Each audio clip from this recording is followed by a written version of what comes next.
Ils sont tatoués sur sa peau. Ses deux enfants, Maya et Itai, leur visage gravé sur son corps, leur peur gravée dans son esprit. Ils étaient tous les deux au festival Nova le 7 octobre 2023. Sa fille lui a téléphoné alors qu'elle se faisait tirer dessus et qu'elle était emmenée par le Hamas. מה קורה?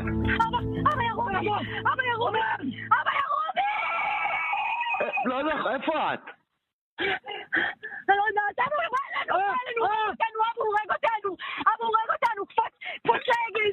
מה, איפה אתם? יואו, ממי, צריכים מיקום. תתחברו, תמצאו מקום, תתחברו. אבא, אני אוהבת אותך, אנחנו בתוך הרכב, אי אפשר לצאת. אני יוצא לכיוון שלכם עכשיו, צריכים מיקום. אני בא, ממי, צריכים מיקום, אלוהים. זו שיחה שלא יוצאת לי מהראש. C'est une conversation qui ne me quitte pas chaque nuit. C'est très difficile pour moi de dormir. Je dors à peine. מאוד קשה לי לישון, אני בקושי ישן. J'ai ces craintes, je me fais du souci pour les enfants, je suis là, à côté, et je ne peux rien faire. שאני נמצא כל כך קרוב, ואני לא יכול לעשות כלום. Après des semaines de désarroi total, Maya et Itai ont fait partie des otages libérés lors de la première et unique trêve avec le Hamas, fin novembre 2023. Ils sont rentrés chez eux, reçoivent des soins et tentent de retrouver un semblant de normalité. Mais pour leur père, penser qu'il a perdu ses enfants, voir leur peur sans pouvoir faire quoi que ce soit, le traumatisme est encore là. וגם היום אני פוחד בכל איפה שהם הולכים אני. Je m'inquiète où qu'ils soient. Je dois savoir qu'ils vont bien, que tout va bien. Qu'ils m'envoient des messages, qu'ils me parlent. Comprenez-moi bien, j'ai passé près de 10 mois à l'hôpital avec Maya. Ce qu'elle a vécu pendant ces 10 mois, je ne le souhaite à personne. Ilan a l'impression que son entourage s'attend à ce qu'il reprenne une vie normale parce qu'il a récupéré ses enfants. Mais c'est impossible. Il fait partie du nombre croissant d'Israéliens qui souffrent du syndrome de stress post-traumatique. Suite à l'attaque du Hamas le 7 octobre, 5,3% des Israéliens, soit plus d'un demi-million de citoyens, risquent de développer un syndrome de stress post-traumatique. L'attaque aurait provoqué un traumatisme de masse. La gestion des traumatismes en ce moment est un enjeu majeur pour la société israélienne. En cas de guerre ou de danger, il existe un mode automatique, appelé mode de survie. On fait tout et plus encore pour survivre. You do everything you can, and even more than you thought you can, in order to survive. En mode survie, nous devenons hyper conscients des sons et des signaux visuels. L'adrénaline se répand dans le corps. Nous n'avons qu'un sommeil léger et nous sommes prêts à nous battre ou à fuir à tout moment. Le syndrome de stress post-traumatique est déclenché lorsque le cerveau n'est pas en mesure de traiter complètement un événement traumatisant. Il se retrouve dans un état d'hyperexcitation, ce qui nuit à son élasticité et à sa capacité de guérison. Depuis le 7 octobre, Israël est en guerre. Le bruit des sirènes, les explosions, les tirs d'artillerie et les avions de chasse nous le rappellent constamment. Tout comme les images du massacre qui sont gravées dans la mémoire collective de la plupart des Israéliens.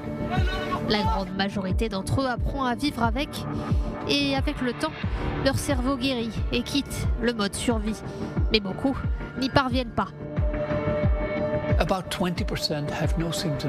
Environ 20% ne présentent aucun symptôme. Environ 10 à 15% des soldats combattants développeront un trouble de stress post-traumatique. Tous les autres se situent dans le spectre. En mode de survie, le cerveau s'adapte au danger et se modifie physiquement. Il s'agit donc d'un problème physique et c'est la raison pour laquelle de nombreuses nouvelles thérapies et méthodes se concentrent sur ce point. L'une d'entre elles est l'oxygénothérapie hyperbare, un terme un peu barbare pour dire que les patients sont traités avec de l'oxygène dans une chambre pressurisée Cette pression induit alors un effet de guérison biologique sur le cerveau. Nous avions l'habitude de considérer le syndrome de post-trauma comme une réponse psychologique, mais nous savons aujourd'hui que les événements traumatisants provoquent des changements durables dans l'activité et même la structure du cerveau.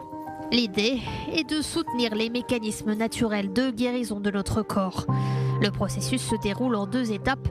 Le niveau d'oxygène plus élevé permet d'apporter plus d'énergie aux cellules du patient, puis il incite les cellules à s'auto-guérir.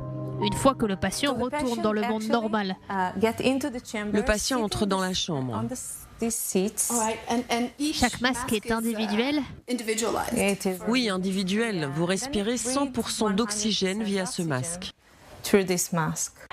Ici, au centre médical Shamir, entre Tel Aviv et Jérusalem, se trouve le plus grand centre de traitement au monde pour l'oxygénothérapie hyperbare. Il y a 8 chambres pressurisées différentes, chacune pouvant accueillir 12 patients et une infirmière. Le traitement dure 3 mois et prend 2 heures par jour. Dans nos études cliniques, nous avons constaté qu'environ 70% de nos patients obtenaient une amélioration significative de leurs symptômes. Et en évaluant le traitement 2 ans plus tard, nous nous sommes rendus compte qu'il était efficace.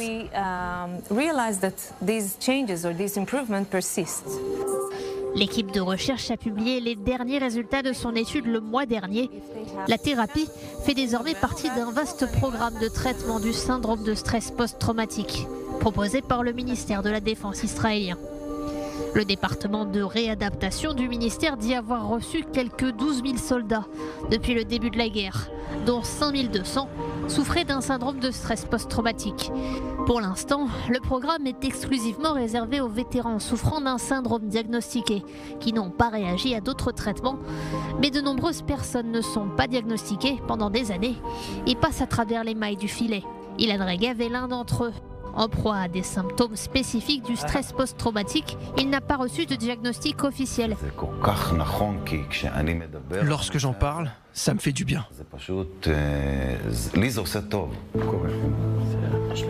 Ilan est aujourd'hui bénévole avec son ami Oren, un ancien soldat qui souffre du syndrome de stress post-traumatique depuis des décennies. Il a créé l'organisation Trauma for Good pour aider d'autres personnes dans des situations comme la sienne. The PTSD is a part of my soul, okay? Oren a fait partie d'une unité spéciale de Tsahal à l'âge de 19 ans. Pendant 16 ans, Oren a vécu avec un syndrome de stress post-traumatique non diagnostiqué. Le stress post-traumatique fait partie de mon âme. Ce n'est pas quelque chose que l'on peut voir. Après avoir passé 16 ans sans savoir que je souffrais d'un syndrome de stress post-traumatique, je rentrais chez moi après mon travail et je regardais la télévision le soir. Mes enfants dormaient et ma femme n'était pas là. J'étais assis sur le canapé et je regardais la télévision. J'ai probablement fait un cauchemar. Et j'ai eu l'impression que quelqu'un essayait de m'étouffer. J'ai essayé de me défendre. J'ai entendu une voix, j'ai ouvert les yeux et j'ai vu ma fille qui n'avait que 6 ans. J'ai failli la tuer.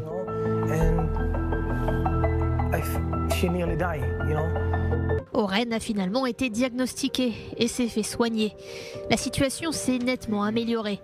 Mais il affirme que la maladie ne disparaîtra jamais complètement. Une société peut faire beaucoup pour promouvoir une adaptation saine. La plupart des gens s'en sortent bien. Ce n'est pas qu'ils n'ont pas de symptômes, mais avec le temps, ils s'en sortent. Nous n'avons pas à avoir peur du nouvel ennemi, qui est le syndrome de stress post-traumatique. Nous nous adaptons au danger et nous pouvons nous adapter à la sécurité. La nation doit laisser le traumatisme derrière elle. Ensuite, elle pourra commencer à guérir.